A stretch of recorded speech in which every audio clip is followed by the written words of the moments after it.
Welcome to Friday. It's the 21st day of January 2021. This podcast is being brought to you by Chugwater Chili, the gourmet spice of Western life. Check out Chugwater Chili dip and dressing mix. It's perfect for dipping your crackers, vegetables, and chips, or use it as a dry seasoning on pork, chicken, or vegetables. It's a perfect spice for your roasts or your crock pot meals. Get yours today using discount code ChugwaterDon for 20% off. Chugwater Chili, the spice of Western life. Well, it's going to be a nice looking weekend. I threw that skiing picture on there because if you're a skier, there's a little bit, not a lot, but there's a little bit of fresh snow that'll be on the ski slopes. High pressure will come in for the weekend with plenty of sunshine. And yeah, it'll be a little breezy, but there really won't be much wind. So this would be for you skiers a bluebird weekend, whether it's cross country, downhill, or maybe you want to get those snowmobiles out. You know, really nice weekend for that. We don't get many weekends in January where the sun's out and you don't have a lot of wind and you have fresh snow on the ground on those ski slopes. Now we have another cold front that's going to arrive Monday night and Tuesday with very similar results. We have two systems this week, one Arctic system. The one that's coming through now is a Pacific system. This next one is kind of a merger of Pacific and Arctic, and it will bring another round of light snow, very similar to what we've experienced this week. We're still looking at the end of January and early February for weather pattern changes in the western United States, and we'll show you a look at the Japanese long-range model, which is something always interesting to look at. They update that model once a week for the long-range forecast. Here's today's 500 millibar chart showing the weather patterns at 18,000 feet where the majority of our weather patterns that affect us happen. We've got a big ridge that is up into the North Atlantic. We've got this other ridge that's bookend off the eastern areas of the Pacific, and that's allowing cold air to spill into the United States. Here's today's wave moving on through. It's going to kind of split with this part of the wave ending up down into Arizona and New Mexico, and the other part of the wave moving on through. When these systems split like this, they just tend not to be able to muster a lot of organization. But there are a lot of you that have picked up a little bit of snow overnight and early this morning, especially in the Panhandle, Nebraska, parts of central and eastern Wyoming, and up into the mountain areas. This is the snowfall forecast with this current front. This is basically over the next 24 hours. As you can see, the mountains get the most, a little bit additional snow across the lower elevations, very similar to what we had earlier in the week. This is where we talked about the system splitting, with a piece of it going down into the desert southwest, but the main jet stream gets shifted more to the east. So that'll take the colder weather to the east.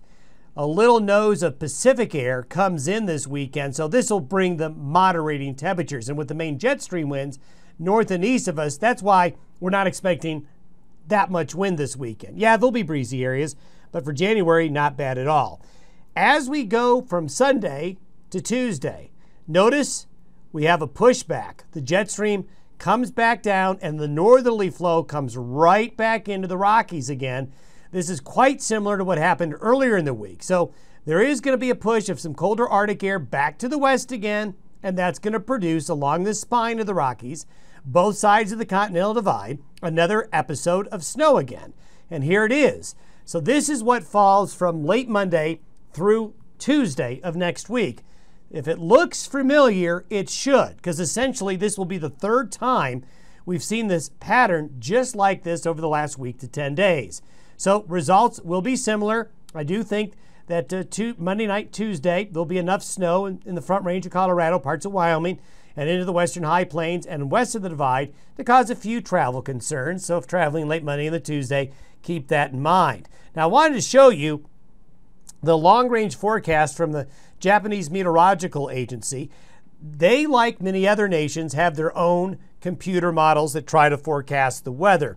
Why we pay attention to the Japanese Meteorological Agency's long-range forecast is because, well, in the Western Pacific where they're at, they have a lot of knowledge and a lot of good inputs in their computer modeling. I talk about the Pacific all the time since it's the main generator of our weather.